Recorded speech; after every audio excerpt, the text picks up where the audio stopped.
Hello बच्चों, आज हम करेंगे हीट ऑफ रिएक्शन की बात या डिफरेंट टाइप्स ऑफ एंथैल्पीज की बात।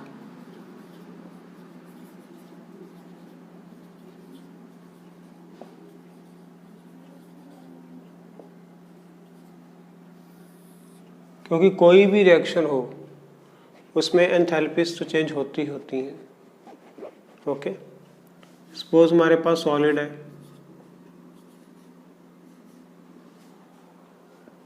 सॉलिड से हमने क्या किया, लिक्विड बनाया, है ना। इसको अब क्या बोल दोगे, एंथैल्पी ऑफ फ्यूजन। ठीक है, लिक्विड से आपने क्या बनाया, गैस बनाई, इसको हम बोल देंगे एंथैल्पी ऑफ वेपोराइजेशन।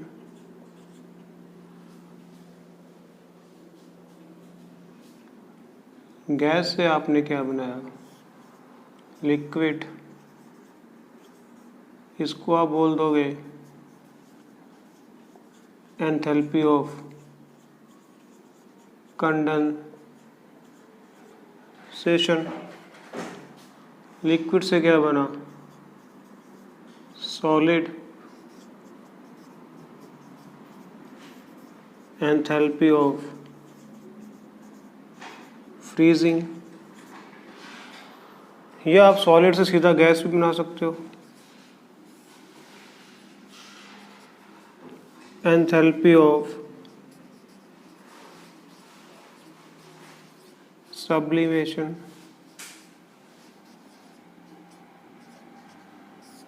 तो ये डिफरेंट टाइप्स ऑफ एंथैल्पीज है, और भी बहुत सारी हैं, जस्ट एग्जांपल दिए हैं किस तरह से आप डिफरेंट टाइप्स ऑफ एंथैल्पीज की बात कर सकते हो, है ना। तो बेसिकली एंथैल्पीज है क्या, ये क्यों निकलती है, ये हीट क्यों पैदा होती है। नेचुरली केमिकल रिएक्शन में क्या होता है, रिएक्टेंट्स होते हैं जो क्या बनाते हैं, प्रोडक्ट्स बनाते हैं। कभी बॉन्ड बनते हैं, कभी बॉन्ड टूटते हैं, उससे या तो हीट इवॉल्व होती है या हीट लिबरेट होती है। ज़्यादातर रिएक्टेंट्स जो है वो टूटेंगे, हीट एनर्जी लूज करेंगे, प्रोडक्ट्स बनेंगे, एनर्जी अब्जॉर्ब करेंगे। तो यही बॉन्ड टूटने और जुड़ने के चक्कर से बनती है हीट ऑफ रिएक्शन, जिसको हम एंथैल्पीज भी बोल देते हैं, क्योंकि इस सिस्टम के अंदर की बात है। ठीक है, तो आज हम इसके बारे में डिटेल में बात करेंगे। ठीक है, अब कर दूं।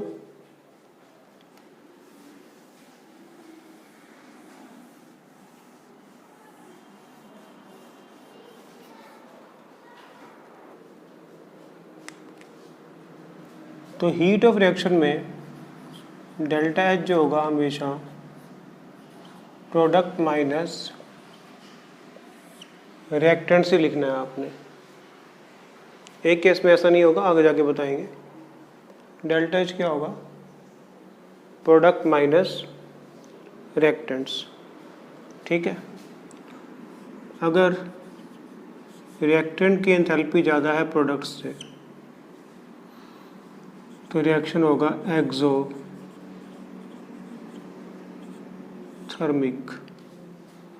एक्सोथर्मिक जो रिएक्शन होता है हमेशा इवॉल्व्स हीट या प्रोड्यूसेस हीट, हीट प्रोड्यूस करता है हमेशा वो।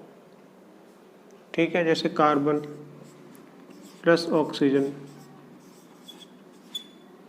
गिव्स CO2, यहाँ पर लिख देंगे plus something something x moles of heat, है ना।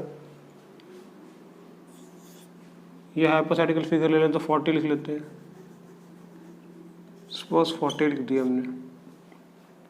ओके, इसका मतलब है प्रोडक्ट्स में जब हमने 40 किलो जूल पर मोल ऑफ हीट डाली तब जाके वो रिएक्टेंट बने, तब जाके इसकी एंथैल्पी के इक्वल हुई, है ना। तो रिएक्टेंट्स की ज़्यादा है, प्रोडक्ट्स की कम है, इसलिए उसमें ऐड करना पड़ रहा है हमें। तो जब भी आप देखो कि यहाँ पर प्लस का साइन है तो इसका मतलब है प्रोडक्ट्स को हमें उतनी हीट देनी पड़ रही है ताकि रिएक्टेंट्स के वो इक्वल आ जाए, है ना। तो ऐसे रिएक्शन को हमेशा बोलते हैं एक्सोथर्मिक रिएक्शन। जैसे आपके पास 10 रुपीज़ है, किसी के पास 8 रुपीज़ है, तो उसको 2 रुपीज़ देने पड़ेंगे तभी तो उसके 10 बनेंगे। तो आपके उससे ज़्यादा है, तो इस तरह के रिएक्शन को हमेशा बोलते हैं एक्सोथर्मिक रिएक्शन। तो इसमें डेल्टा एच क्या आता है, हमेशा नेगेटिव आता है। ओके, डेल्टा एच क्या होता है, हमेशा नेगेटिव होता है। क्यों? क्योंकि आप क्या करोगे, प्रोडक्ट माइनस रिएक्टेंट करोगे, रिएक्टेंट ज़्यादा है, नेगेटिव साइन है, तो हमारा आंसर क्या आएगा, हमेशा नेगेटिव आएगा। आप देखो जब भी कभी कहीं पे स्नोफॉल हो रहा होता है तो उस टाइम क्या होता है, इतनी ठंड नहीं होती। क्यों? क्योंकि स्नो कब बन रही है, स्नो? जब वो अपने अंदर की हीट को लिबरेट कर रही है तभी तो ठंडी हो रही है। तो स्नो का बनना क्या हो गया, एक्सोथर्मिक हो गया, क्योंकि वो अपने अंदर की हीट को निकाल रही है तभी तो ठंडी हो रही है। ऐसे जब वो मेल्ट होती है तो ठंड बढ़ जाती है। क्यों? मेल्ट कैसे होएगी, एटमॉस्फेयर की हीट को लेके मेल्ट होएगी। तो उस टाइम क्या होता है, हीट उसके अंदर जा रही है, तो वो क्या हो जाएगा, एंडोथर्मिक, है ना। क्या हो जाएगा वो, एंडोथर्मिक रिएक्शन। ठीक है, एंडोथर्मिक रिएक्शन में हमेशा HP जो है HR से ग्रेटर होगा।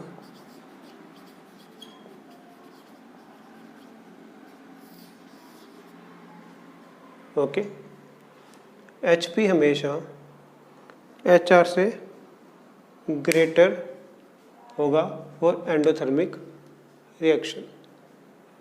ओके, जैसे इसका एग्जांपल लिख लो आप, N2 plus O2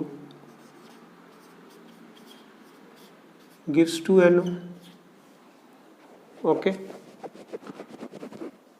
तो यहाँ पर नेगेटिव साइन होगा, जैसे 180 किलो जूल पर मोल एनर्जी जो है माइनस करनी पड़ेगी इसमें से, तब जाके हम इसके इक्वल पहुँचेंगे। क्यों? क्योंकि प्रोडक्ट्स जो है वो अब हीट को गेन करेंगी, तो प्रोडक्ट्स की हीट जो है वो ज़्यादा होगी जब, तभी तो प्रोडक्ट्स में से हम माइनस कर रहे हैं। प्रोडक्ट्स में से हम माइनस कर रहे हैं। आपके पास 10 रुपीज़ हैं, आपके फ्रेंड के पास 12 रुपीज़ हैं, तो 2 माइनस करने पड़ेंगे ना, तभी तो इसके इक्वल पहुंचोगे। तो इसीलिए एंडोथर्मिक रिएक्शन में हमेशा डेल्टा एच जो होता है वो पॉजिटिव होता है। तो जब कभी आप देखो कोई रिएक्शन जैसे N2 plus O2 gives 2NO minus 180, तो आप इसको यहाँ लेके आओगे तो ये क्या हो जाएगा, प्लस 180। तो सीधा सा हिसाब है, रिएक्टेंट्स में प्लस लगा हुआ है तो एंडोथर्मिक, प्रोडक्ट्स में प्लस लगा हुआ है तो एक्सोथर्मिक। ठीक है, क्लियर? रब कर दो।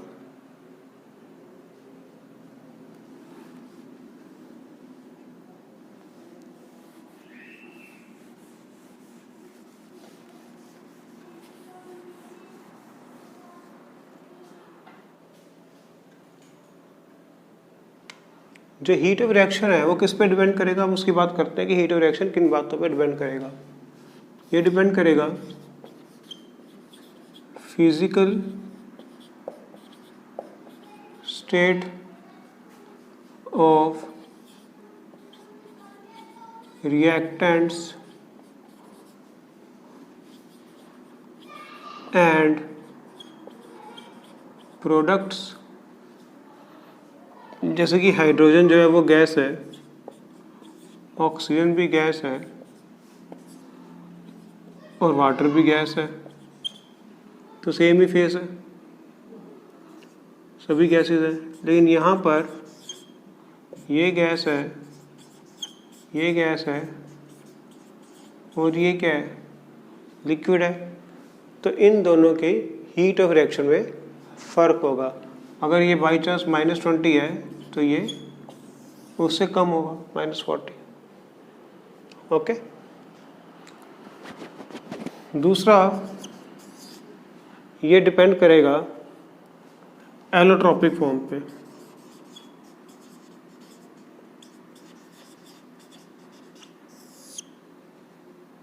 कार्बन अगर क्रिस्टलाइन है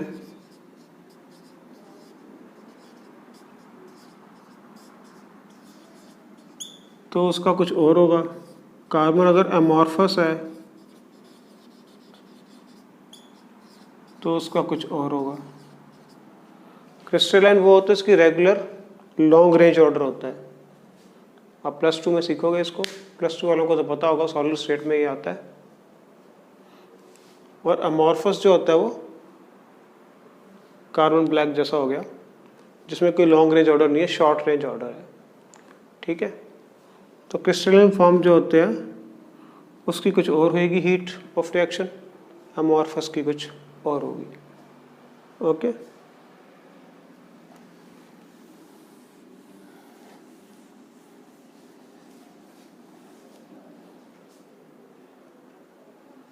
ये डिपेंड करती है आल्सो एंथैल्पीज ऑफ सॉल्यूशन। ठीक है। डिफरेंट सॉल्यूशंस में ये डिफरेंट एंथैल्पीज दिखाएंगे। ठीक है। चौथा, ये डिपेंड करती है टेम्परेचर प्रेशर कंडीशंस पे। टेम्परेचर प्रेशर कंडीशंस पे। ठीक है। मान लो मैं पानी गर्म कर रहा हूँ, 1 लीटर पानी गर्म किया। ठीक है। उसके लिए कुछ x moles of heat use हो गई। आपने पानी गर्म किया तो 500 था, तो उसके लिए कुछ और यूज़ हुई, किसी ने और कर लिया, तो वॉल्यूम का फ़र्क है, टेम्परेचर कंडीशन का फ़र्क है। आप अगर ठंडे इलाके में कर रहे हो या मैं कहीं कर रहा हूँ यहाँ पे, या प्रेशर में फ़र्क है, तो आपकी वैल्यूज़ कुछ और आएंगी, मेरी वैल्यूज़ कुछ और आएंगी। ठीक है। तो ये इन पे डिपेंड करता है। तो इसके लिए हमने एक स्टैंडर्डाइज कर दिया, इसको स्टैंडर्डाइज कर दिया। ओके। तो स्टैंडर्ड कंडीशंस पे टेम्परेचर हमने लेना है 25 डिग्री सेंटीग्रेड और प्रेशर लेना है 1 एटमॉस्फेयर, और लिक्विड के लिए मोलैरिटी 1 मोल पर लीटर लेनी है, या 1 मोलर बोल सकते हो आप, वो लेनी है। ठीक है। तो जब भी हम स्टैंडर्ड लिखेंगे तब हम H0 लिखेंगे। ओके।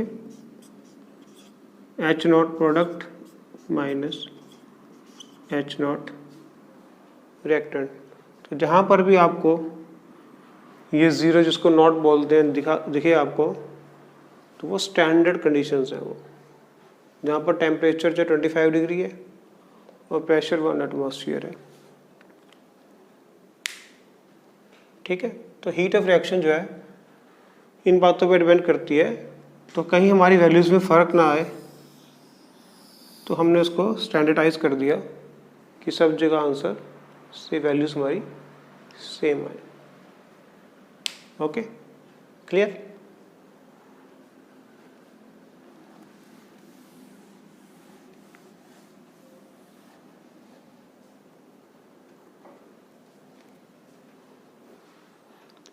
अब हम अपने नए टर्म पे आते हैं, एंथैल्पी ऑफ फॉर्मेशन। नाम से पता लग रहा है कुछ बनाएंगे हम, ठीक है। ये क्या होती है? Amount of heat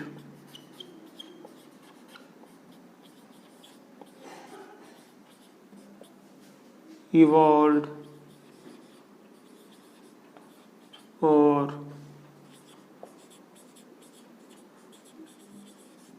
absorbed when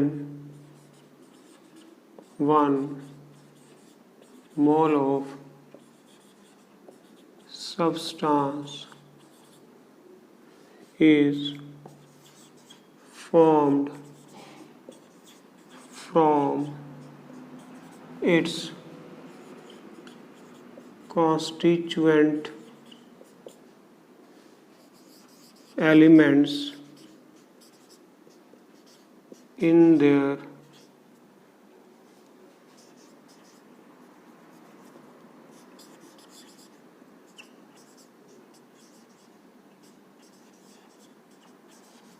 standard elemental form।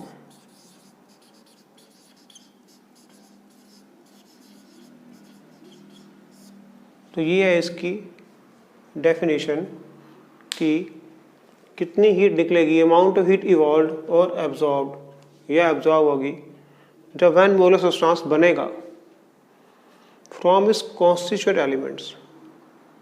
Constituent element से बनना चाहिए ये, जो कि अपनी स्टैंडर्ड एलिमेंटल फॉर्म में हो। इसका मतलब क्या हुआ? पहले ये लिख लो, फिर मैं इसका मतलब समझाता हूँ। रब कर दो।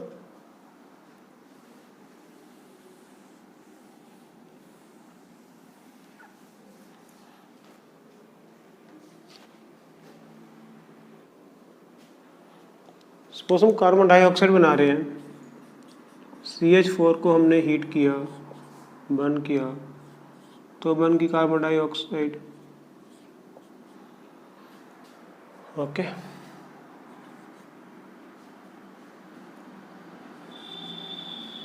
या हमने इथेनॉल को किया,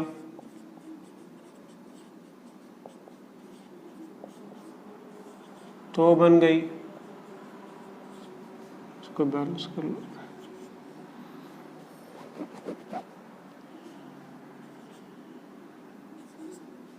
ठीक है, या हमने कार्बन को बर्न किया, तो बन गई कार्बन डाइऑक्साइड।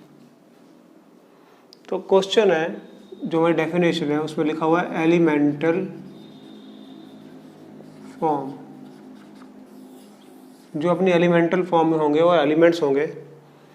तो एलिमेंटल फॉर्म कार्बन, CH4 तो एलिमेंटल फॉर्म नहीं, कार्बन की एलिमेंटल फॉर्म तो कार्बन है। एलिमेंट्स जो होते हैं प्योर होते हैं, तो CH4 तो एलिमेंटल फॉर्म नहीं है, C2H5 भी नहीं है। कार्बन है एलिमेंटल फॉर्म, ठीक है, ऑक्सीजन है, उससे क्या बन गया? Carbon dioxide. तो ये डेफिनेशन को फॉलो करता है। When 1 mole of substance is formed from इस कॉन्स्टिट्यूएंट एलिमेंट्स। कार्बन डाइऑक्साइड किससे मिलकर बना हुआ है? कार्बन से और ऑक्सीजन से। और वो किस फॉर्म में होनी चाहिए? एलिमेंटल फॉर्म में होनी चाहिए। ये क्या है? इसकी एलिमेंटल फॉर्म्स है। तो ये एंथैल्पी ऑफ फॉर्मेशन की डेफिनेशन है। ओके,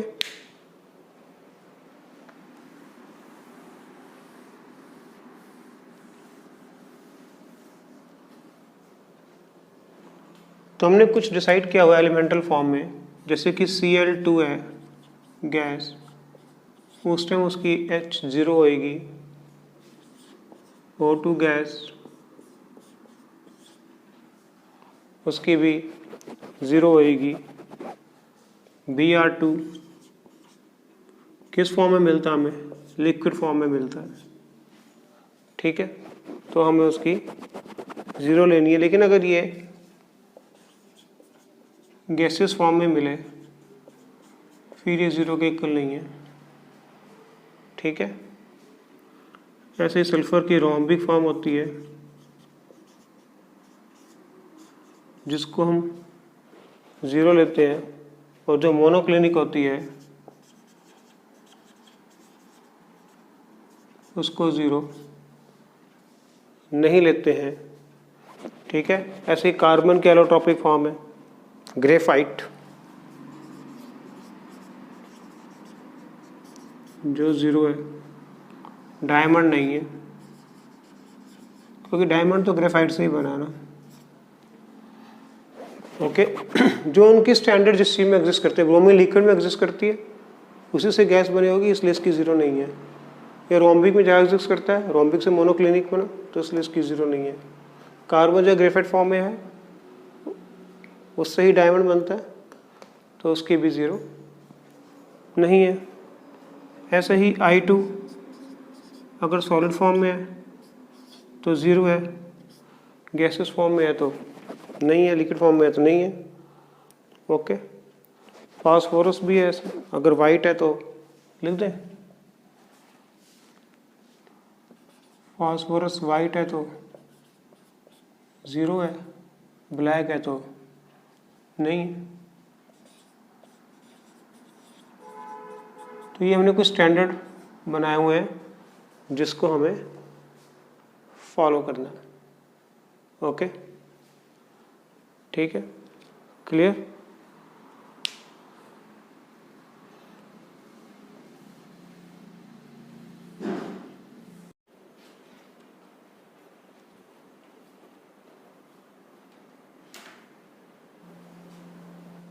एक क्वेश्चन लिख लो।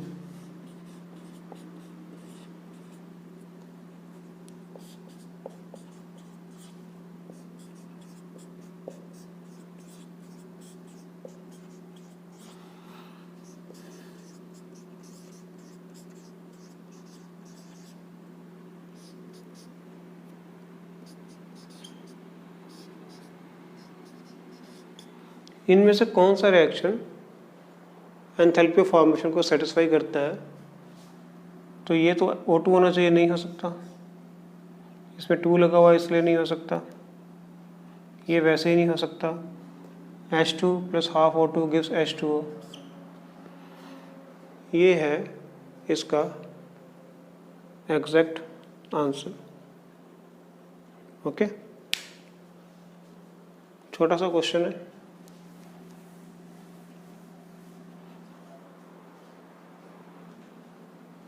हमें क्वेश्चन दिया हुआ और H2 + Cl2 gives 2HCl, इसके लिए डेल्टा H -40 दिया हुआ है। तो according to enthalpy of formation हमने इसको निकालना है। तो वो क्या कहता है? वो कहता है कि इसकी एलिमेंटल फॉर्म में इसको लिखो। तो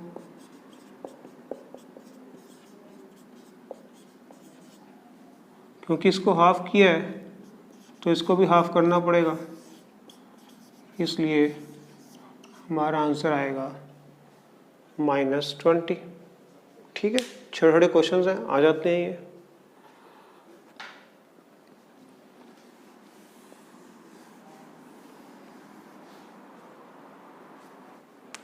एक और क्वेश्चन, जैसे H2 + ½ O2 gives H2O, इसके लिए डेल्टा H लिखो। डेल्टा H क्या होता है? Product minus reactant.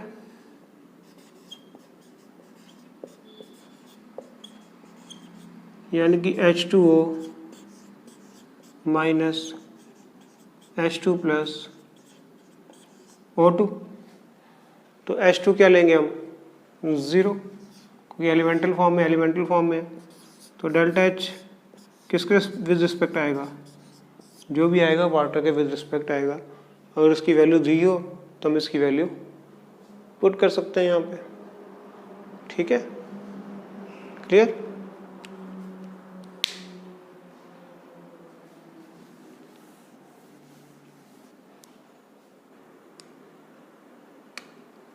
एक और क्वेश्चन लिख लो, delta H is 0 for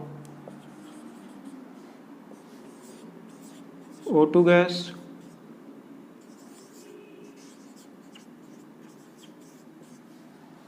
Br2 gas, Cl2 gas, 1 and 3। तो कौन सा ऑप्शन सही है इसमें? Br2 बेटे जब लिक्विड होता है तो हम 0 लेते हैं, इसलिए ये ऑप्शन गलत है। तो दोनों सही हैं, तो इसका आंसर क्या आएगा? 1 and 3। ओके, अभी मैंने बताया था ना आपको, टेबल दिया था, तो Br2 लिक्विड होगा तब होता है, अगर यहाँ पर गैस है तो नहीं है।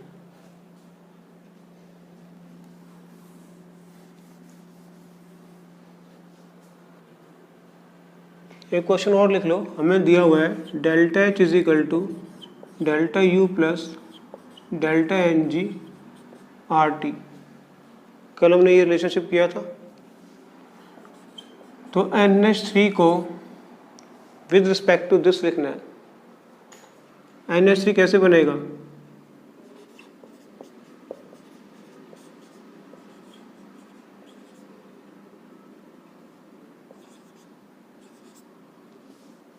ऐसे ही बनेगा, ठीक है।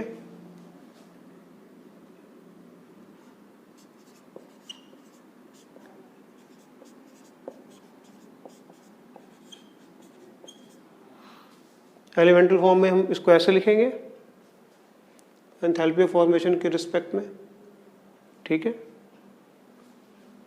तो ये भी गैस है, ये भी गैस है, ये भी गैस है, तो हमारे पास यहाँ हाफ है, यहाँ हाफ 3/2 है, यहाँ 1 है, तो ये कितना हो जाएगा? 4/2 2, यहाँ कितना है? 1। डेल्टा एन जी क्या होता है? प्रोडक्ट माइनस रिएक्टेंट, तो क्या आंसर आ जाएगा? -1।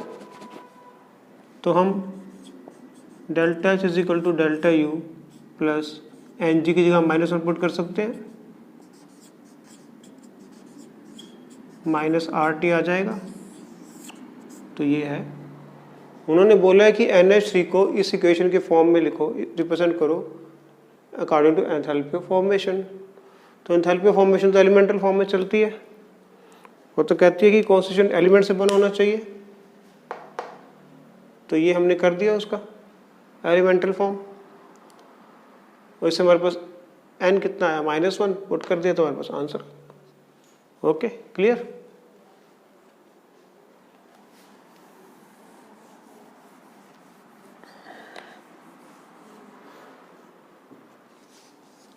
एक क्वेश्चन लिखो, दी स्टैंडर्ड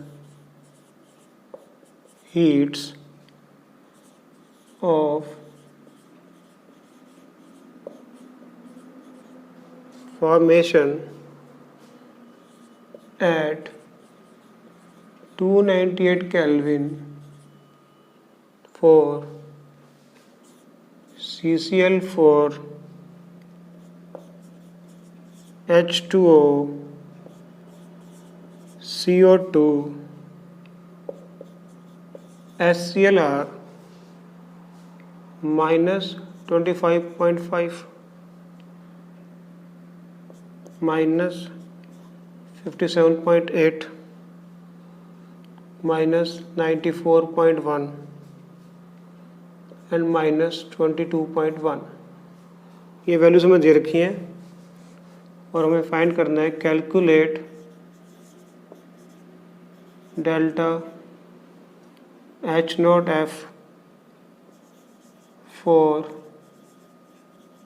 रिएक्शन भी दे रखा है हमें, CCl4 plus 2H2O gives CO2 plus 4HCl। Okay, तो डेल्टा एच एफ नॉट क्या होता है?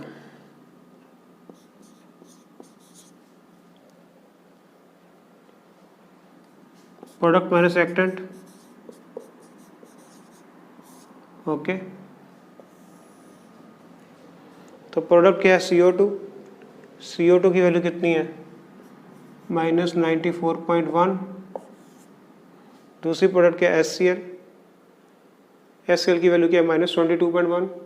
लेकिन HCl है कितना? 4 टाइम्स, 4 × 22.1। CCl4 कितना है? -25.5।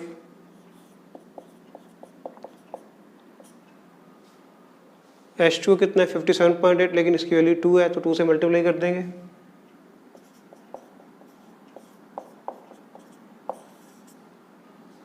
ठीक है, प्रोडक्ट मैंने सेकंड कर दिया। इनके आगे जो स्टीकियोमेट्रिक कोएफिशिएंट लगे हुए थे वो भी लगा दिए। क्यों? क्योंकि हमारा अगर कोई रिएक्शन होता है, सपोज A है, B है, गिव C प्लस D, तो इसका डेल्टा H नॉट F क्या बनेगा? C minus D minus A minus B। इनके जो आगे स्टोकियोमेट्रिक कोएफिशिएंट्स लगे हुए हैं वो भी उनसे मल्टीप्लाई करना पड़ता है हमें। ठीक है, तो ऐसा ही हमने किया है।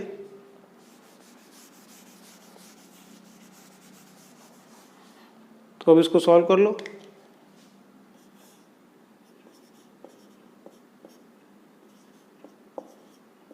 फोर से मल्टीप्लाई कर दिया,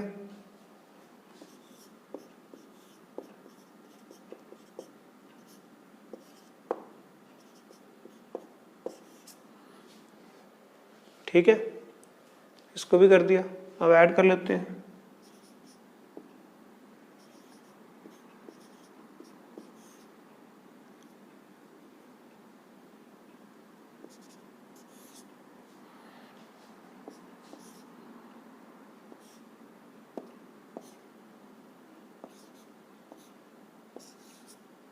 ओके, इतना आ गया। ठीक है, माइनस माइनस प्लस हो जाएगा, तो क्या आंसर आएगा?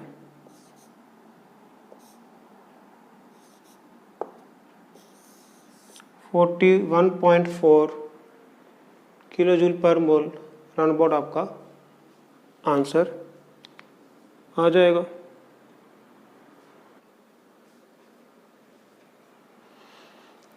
हमें क्वेश्चन दिया हुआ था the standard heats of formation जो है इनकी दी हुई है हमें फॉर्मेशंस, तो हमने डेल्टा एच एफ निकालना था। वो कैसे निकालेंगे? Product minus reactant. तो प्रोडक्ट हमने लिख दिया, साथ में उनके स्टोकियोमेट्रिक कोएफिशिएंट से मल्टीप्लाई कर दिया। इसके साथ भी ऐसा किया, आपस में माइनस कर दिया, तो हमारा आंसर कितना आ गया? 41.4 किलो जूल पर मोल। क्लियर है? रब कर दूं?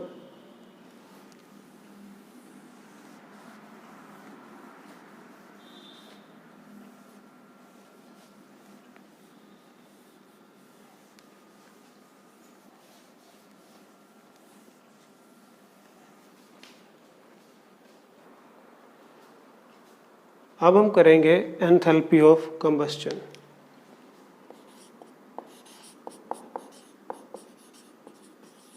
Enthalpy of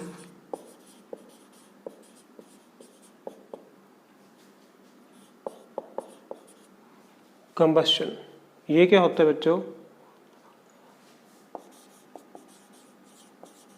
amount of heat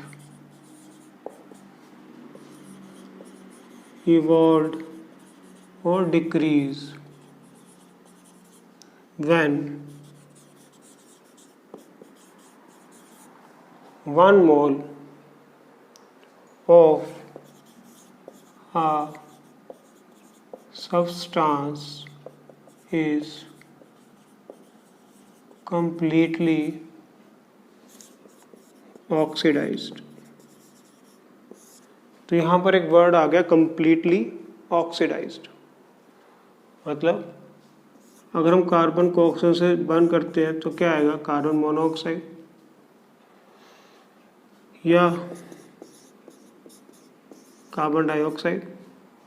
तो carbon monoxide is not completely oxidised, this is a partial combustion. तो ये ऑक्सीडेशन का, कंबस्शन का एग्जांपल नहीं है, ये है कंबस्शन का एग्जांपल। तो कंबस्शन क्या कहती है हमें, enthalpy of combustion, amount of heat evolve और decrease when one mole of substance is completely oxidised. तो सब्सटेंस जो है कंप्लीटली ऑक्सीडाइज्ड होना चाहिए। ऑक्सीडेशन हो गई, या तो कार्बन डाइऑक्साइड बनेगी या वाटर बनेगा,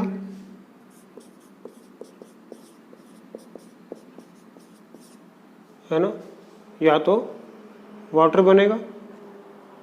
ओके, तो वाटर जो है वो लिक्विड फॉर्म में होना चाहिए। ये कंबस्शन कहती है कि चीज़ पूरी ऑक्सीडाइज होनी चाहिए। अगर डायमंड है कार्बन का तो वो भी कार्बन डाइऑक्साइड पूरा बनना चाहिए। अगर ग्रेफाइट है तो वो भी, तो कंप्लीटली ऑक्सीडाइज्ड होना चाहिए।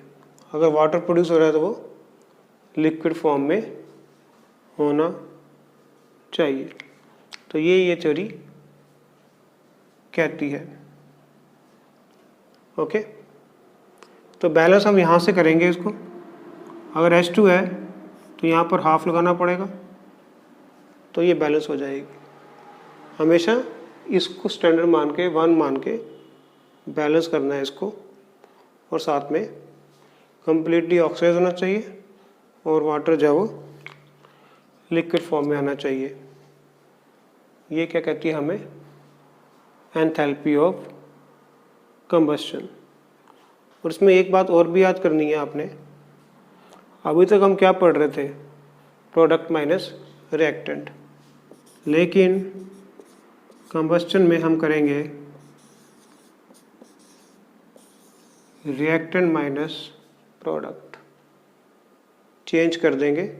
ये बात का ध्यान रखना है, मैक्सिमम गलती यहीं पे होती है। कंबस्शन में हम प्रोडक्ट माइनस रिएक्टेंट नहीं लिखेंगे, रिएक्टेंट माइनस प्रोडक्ट लिखेंगे। Okay, clear?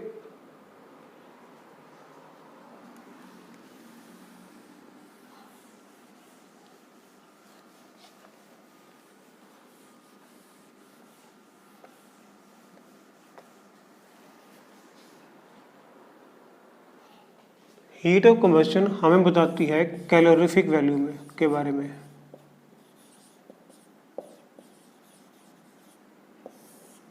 कैलोरीफिक वैल्यू के बारे में हमें बताती है किसकी, ऑफ फूड एंड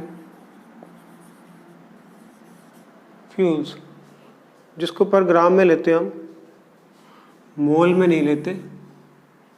हम ये नहीं कहते कि 1 मोल पेट्रोल डाल दे भाई, 1 लीटर 2 लीटर बोलते हैं ना, तो इसलिए इसको हीट ऑफ कंबस्शन पर ग्राम में लेते हैं। तो ये हमें कैलोरीफिक वैल्यू के बारे में बताती है। जितनी कैलोरीफिक वैल्यू ज़्यादा होगी उतना ही फ्यूल क्या है, अच्छा होगा। ठीक है, इसके ऊपर एक क्वेश्चन भी है, जैसे कि CH4 है, उसकी वैल्यू हमें दी हुई है 30 किलो कैलोरी, और C2H6 की दी हुई है 40। तो हमने पता करना है कि इसमें से बेटर फ्यूल कौन सा है। तो CH4 जो है पर मोल में लेना है, उसका मोलर मास कितना है 16। C2H6 उसका कितना होगा 30, तो ये 1.33 आ जाएगा, ये रन अबाउट 2 आ जाएगा। तो methane is the better fuel. Okay, ऐसा सिंपल सा क्वेश्चन भी आ सकता है। तो हीट ऑफ कंबस्शन हमें कैलोरीफिक वैल्यू के बारे में बताती है। Okay,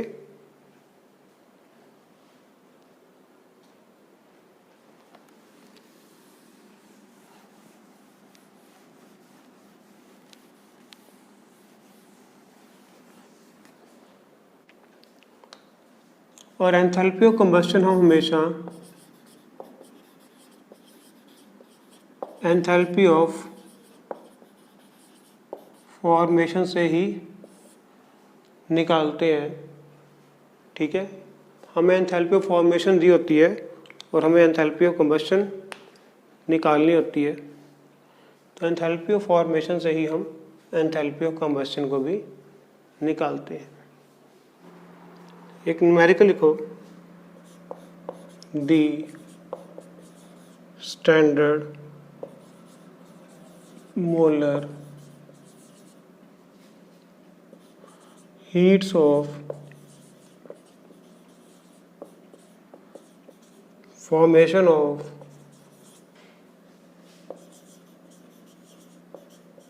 ethane, CO2, H2O liquid are -21.1, -94.1, -68.3 kilocalorie per mole. Calculate standard molar heat of combustion of ethane। Reaction हमें दिया हुआ है 2C2H6 + 7O2 gives 4CO2 + 6 water. हमें फॉर्मेशन दी हुई है, कंबस्शन निकालनी है। तो फॉर्मेशन के लिए क्या होता है, प्रोडक्ट माइनस रिएक्टेंट। तो प्रोडक्ट क्या है, कार्बन डाइऑक्साइड है, 4 से इसको मल्टीप्लाई कर दो, और क्या है, वाटर है, 6 से इसको मल्टीप्लाई कर दो। ठीक है, माइनस इथेन है, इसको 2 से मल्टीप्लाई कर दो।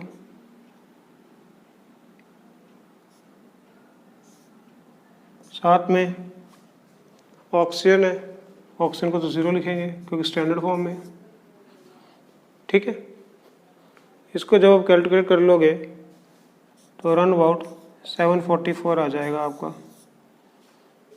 ओके, लेकिन ये किसका आया, हमें 2 मोल्स का आया, हमें तो इथेन का निकालना है। तो इसको हमें 2 से डिवाइड करना पड़ेगा। तो 372 हमारा आंसर आएगा, और वो भी माइनस, क्योंकि कंबस्शन के लिए डेल्टा H हमेशा नेगेटिव ही रहता है।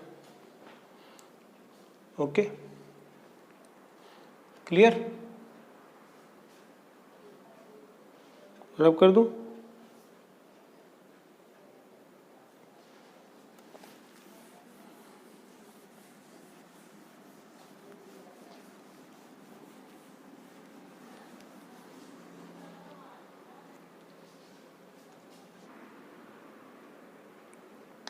एक क्वेश्चन लिखो, C2H2 gas + 2H2 gas gives C2H6 gas. इसकी वैल्यू हमें दी है x1, इसकी x2। हमने एक इसकी फॉर्मेशन निकालनी है और एक कंबस्शन निकालनी है। फॉर्मेशन क्या आएगी, प्रोडक्ट माइनस रिएक्टेंट, क्योंकि हाइड्रोजन की तो 0 आएगी, तो x2 - x1 आ जाएगा। और कंबस्शन में क्या होता है, रिएक्टेंट माइनस प्रोडक्ट।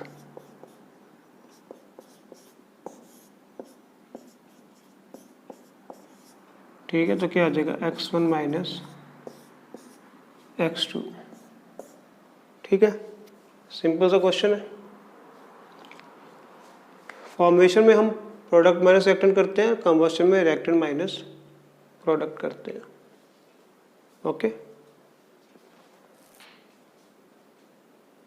क्लियर? रब कर दूं?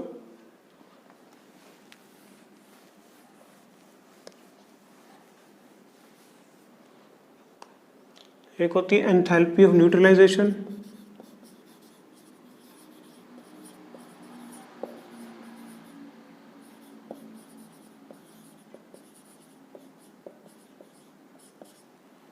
ये क्या होती है? Reaction between H ion produced by acids and OH ion produced by base to form 1 mole of water. Neutralisation reaction यही तो होता है ना, HCl plus NaOH gives NaCl plus H2O। तो ये उसकी होगी डेफिनेशन। ठीक है,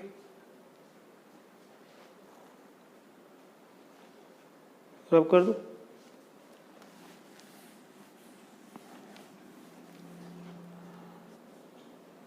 एक होती है enthalpy of solution,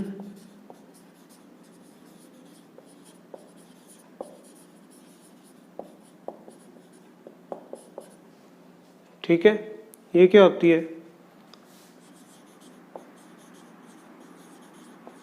enthalpy change when 1 mole of a substance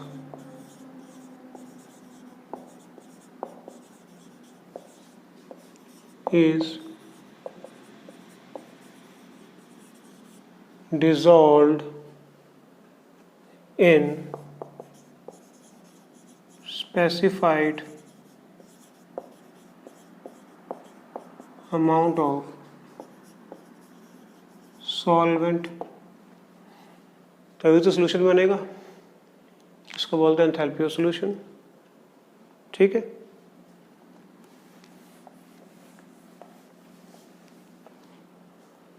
ऐसी होती है enthalpy of hydrogenation,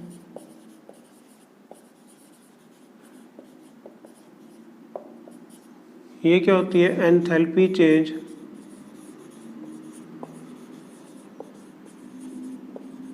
when 1 mole of unsaturated substance is completely hydrogenated, उसको अनसैचुरेटेड से सैचुरेटेड बना दिया। जैसे ये हमारे पास क्या है, CH2 डबल बॉन्ड CH2, इसको हाइड्रोजन सेट करेंगे तो क्या बन जाएगा? तो ये क्या होगी? हाइड्रोजनेशन। इथीन थी, उससे क्या बन गया? इथेन बन गया, है ना। ऐसे हमने पहले शुरू में किया था, enthalpy of fusion, enthalpy of vaporisation, enthalpy of sublimation, ऐसे बहुत सारी एंथैल्पीज हैं, आप पढ़ लेना। सारा तो मैं बता नहीं सकता, लेक्चर बहुत लंबा हो जाएगा। ठीक है, हम तो रास्ता बता सकते हैं, बस चलना तो आप लोगों ने, मंजिल आप लोगों ने डाल पानी है ना। आज का वीडियो इतना ही। गुड नाइट बच्चों।